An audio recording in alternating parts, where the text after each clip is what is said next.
Howdy, I'm Stephanie Brown, a first-year graduate student in Industrial and Organizational Psychology here at Texas A&M. I'd like to thank you for tuning in to the Dive In podcast. These podcasts are focused on special topics pertaining to issues of diversity and inclusion at Texas A&M in order to stimulate dialogue about these issues in hopes of creating a more cohesive community. For this installment of the Dive In podcast, we were interested in the experiences of those dealing with mental health issues, the stigmas they may face, and how they access resources at A&M. To examine this issue, we reached out to undergraduate psychology majors who are willing to share their experiences. So, what words come to mind when you think of mental illness? I don't know. For me, it's anxiety, depression. Mental illness? And probably like,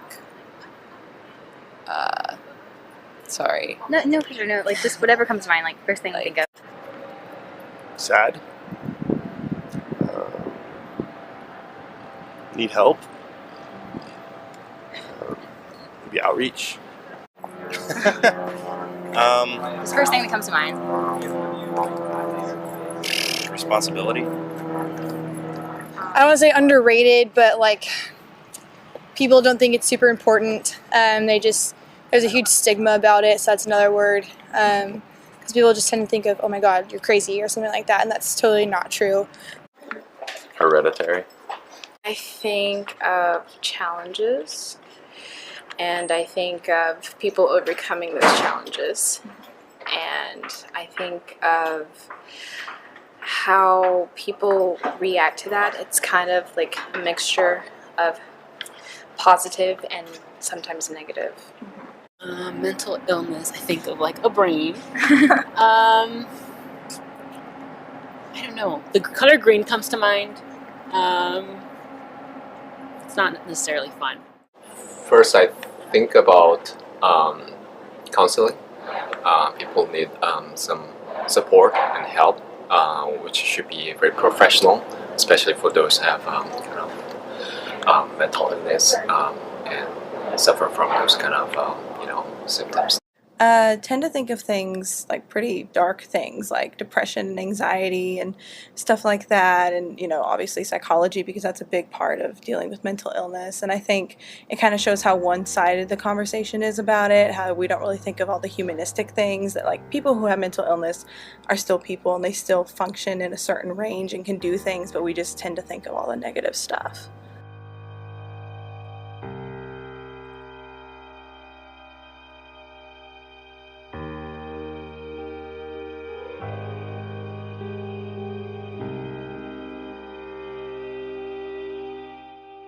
While it may not be openly talked about, many of us on campus either personally deal with or know someone who deals with mental illness.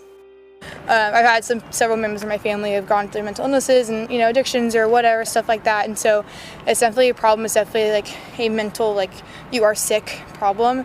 And so I think a lot of people just don't understand. Probably they just don't care, not care to, but they're just not educated about it. Yeah, I get a lot of anxiety all the time. Happened a lot last semester. Yeah. It was real new. Like I've definitely struggled with depression, and I know someone who currently struggles with depression and anxiety.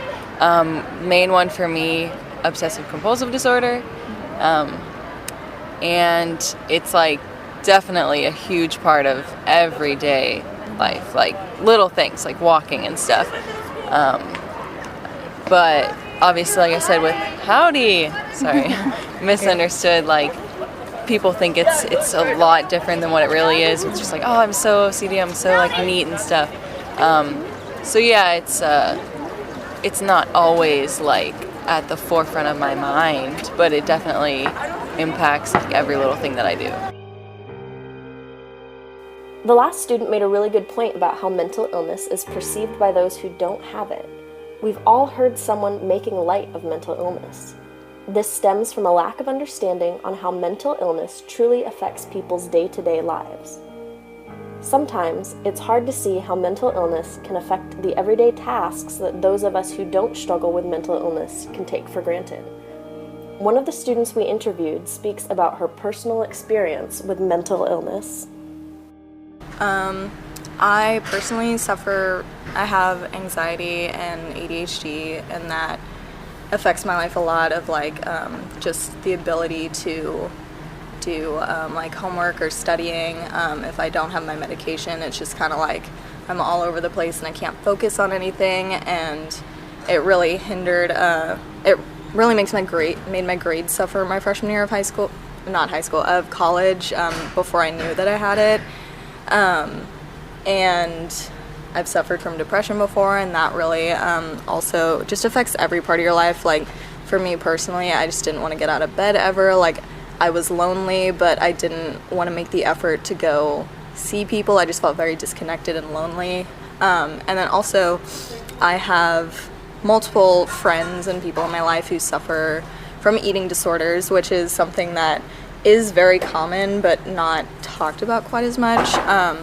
And so that definitely affects their life, because it's a very constant, once you're in recovery, like, you're always in recovery and you always have to work on like making sure you do eat and you're not falling back into that negative mindset of that the eating disorder puts you in.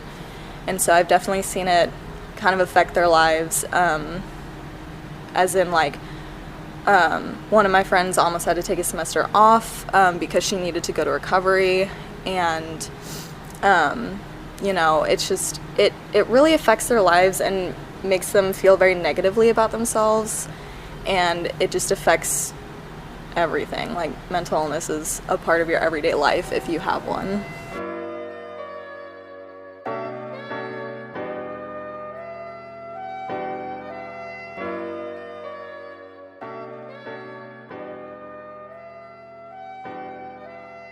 Why is mental illness such a taboo topic?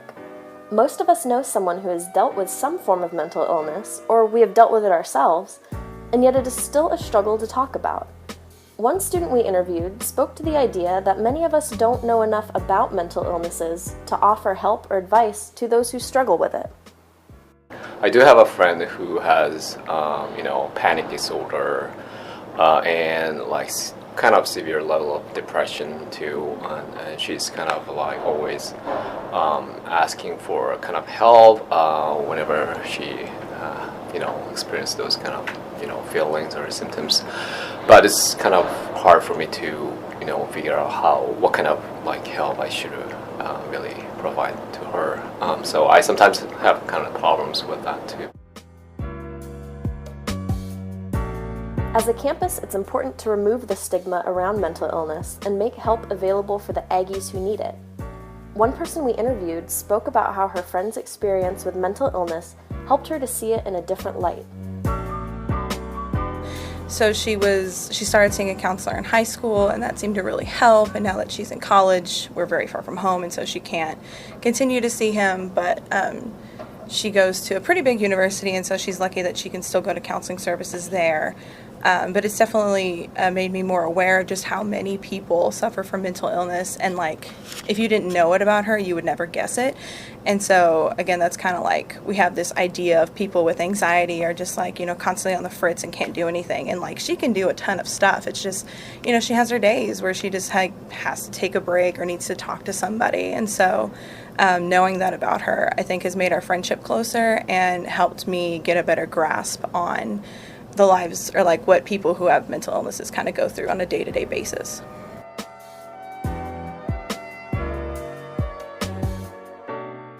This student also noted the importance of having on-campus help available for students that need it.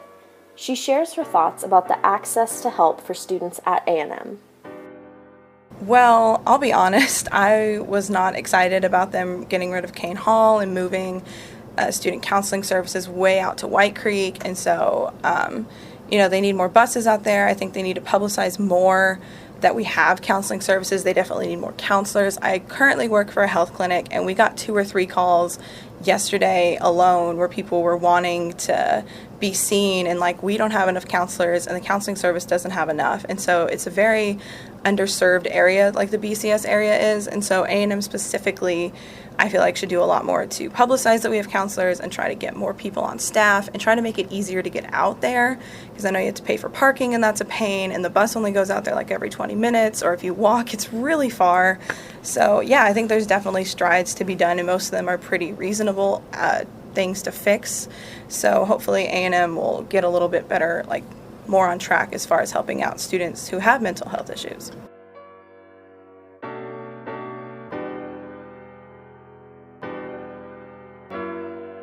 A&M still has a ways to go when it comes to addressing mental health, but we also have people who are willing to make strides in the right direction. There are a variety of resources that students at Texas A&M can use if they need help dealing with a mental illness. Student counseling services provide students with a variety of help, from one-on-one counseling to support groups and referrals. You can call to talk with them during regular business hours at 979-845-4427 or go to scs.tamu.edu to schedule an appointment online.